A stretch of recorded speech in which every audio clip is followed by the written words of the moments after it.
আপনি কি জানেন শয়তান কেন আজীবন জাহান্নামে থাকবে? তো চলুন তা জানার আগে আল্লাহকে ভালোবেসে ভিডিওতে লাইক দিয়ে চ্যানেলটি সাবস্ক্রাইব করি।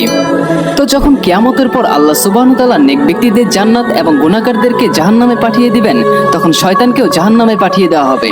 শয়তান 1,00,000 বছর জাহান্নামে পড়ে থাকবে। তখন আল্লাহ সুবহানাহু ওয়া তাআলা হুকুম দিবেন, শয়তানকে জাহান্নাম থেকে নিয়ে আসো, এবং হযরত আদম আলাইহিস সালামকেও জান্নাত থেকে নিয়ে আসা হবে।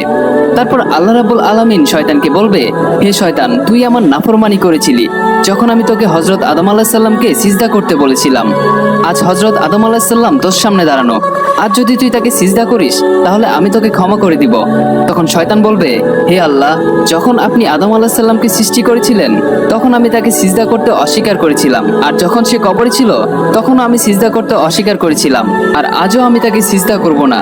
এরপর আল্লাহ সুবহানাহু ওয়া তাআলা দ্বিতীয়বারের মতো শয়তানকে জাহান্নামে নিক্ষেপ করবেন, এবং শয়তান সব সময়ের জন্য জাহান্নামী হয়ে থাকবে।